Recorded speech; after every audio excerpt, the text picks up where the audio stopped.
নমস্কার, সবাইকে আমার চ্যানেলে স্বাগত জানাই। তোমরা সবাই কেমন আছো? আশা করছি খুব খুব ভালো আছো। আসো, আজ আমি বানাচ্ছি ছানার পায়েস। এটা বানাতে আমার প্রয়োজন হবে 2 লিটার দুধ, ড্রাই ফ্রুটস, গুঁড়ো দুধ, কিছুটা এলাচ আর কিছু চিনি। মিষ্টিটা তোমরা তোমাদের স্বাদ মতন নিও। প্রথমেই একটা পাত্রে 1 লিটার দুধ দিয়ে সেটাকে একটু গরম করতে রেখে দেবো, কারণ সেটাকে ছানা কাটাতে হবে তাই। জানো, আমি এই নিয়ে 3 বার বানাচ্ছি ছানার পায়েস। প্রথমবার বানিয়েছিলাম ছানাটা একটু শক্ত শক্ত দানা দানা ছিল। দ্বিতীয়বার বানিয়েছিলাম ছানাটা একদম মিহি আর নরম হয়ে গিয়েছিল। ও মা, আমার বাড়িতে দেখছি সবার ওই মিহি একদম ছানা দুধের সাথে মিশে গিয়ে যে পায়েসটা হলো, সেটাই সবার পছন্দ হলো।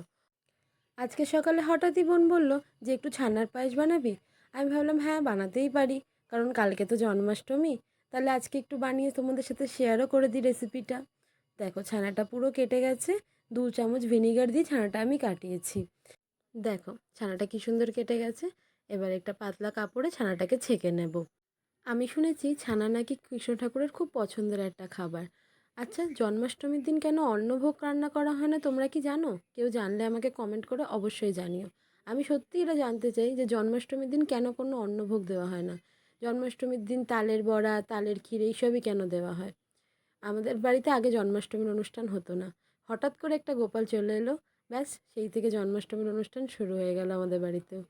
ছোটোবেলায় দেখতাম খুব একটা বেশি বাড়িতে জন্মাষ্টমীর অনুষ্ঠান হতো না। পাড়ার মধ্যে হয়তো একটা দুটো বাড়িতে হতো। কিন্তু এখন দেখি প্রায় অনেক বাড়িতেই গোপাল আছে, অনেক বাড়িতেই জন্মাষ্টমীর পুজো হয়। বাড়িতে একটু পুজো অর্চনা হলে ভালোও লাগে না বলো? এই যে আমার পুরোটা হয়ে গেছে নিংড়ানো, এবার এটাকে ভালো করে জল দিয়ে ধুয়ে নিতে হবে।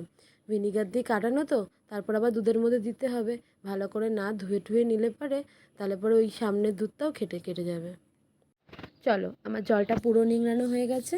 দেখো ছানাটা কি মিহি কেটেছি, দেখেছো? ছানাটা কিন্তু 2-3 বার জল দিয়ে ধুতে হবে, নয়তো কিন্তু হবে না। এবার আবার পাত্রের মধ্যে বাকি 1 লিটার দুধ দিয়ে দিলাম, আর দিয়ে দিলাম চিনি। চিনিটা এর মধ্যে গলবে। যেহেতু গুঁড়ো দুধ দিতে হবে, তাই চিনির পরিমাণটা কিন্তু একটু কম করে দিও। গুঁড়ো দুধটা মিষ্টি হয় তো, ছানার পায়েসটা বড্ড মিষ্টি হয়ে যাবে। এবার আমি দিয়ে দেবো গুঁড়ো দুধটা। গুঁড়ো দুধটা দেওয়ার পরে কিন্তু দুধের কালারটা দেখো পুরো চেঞ্জ হয়ে গেছে। পুরো দুধের কালারটা চেঞ্জ হয়ে যাবে। এবার হালকা করে নেড়ে এরপরে দিয়ে দিতে হবে ড্রাই ফ্রুটসগুলো, কাজু কিশমিশ। তোমরা চাইলে পরে আরও অনেক ড্রাই ফ্রুটস দিতে পারো। আমি কাজু আর কিশমিশই ব্যবহার করেছি। শুধু তোমরা একটা জিনিস মাথায় রাখবে, গুঁড়ো দুধটা যেন দুধের সঙ্গে ভালো করে মিশে যায়, নয়তো কিন্তু অসুবিধা হয়ে যাবে, দুধটা লামস লামস পাকিয়ে যাবে। এবার ড্রাই ফ্রুটসগুলো আমি এক এক করে দিয়ে দিচ্ছি। আচ্ছা, তোমরা তো সবাই জানো যে জন্মাষ্টমী আমরা করি শ্রীকৃষ্ণের জন্ম উপলক্ষে। শ্রীকৃষ্ণের জন্ম হয়েছিলই সৃষ্টির পালন আর দুষ্টের দমনের জন্য। মানে খারাপের ওপর ভালো জয়ী হবেই, যে করে হোক যেভাবে হোক।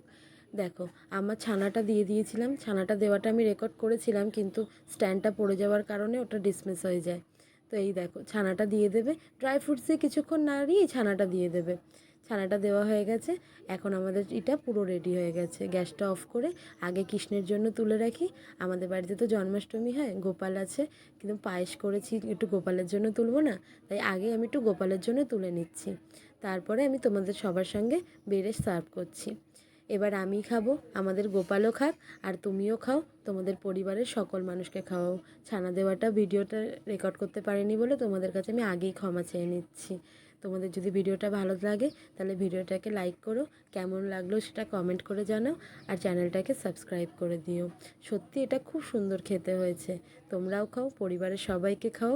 অসংখ্য ধন্যবাদ তোমাদের সকল মানুষকে।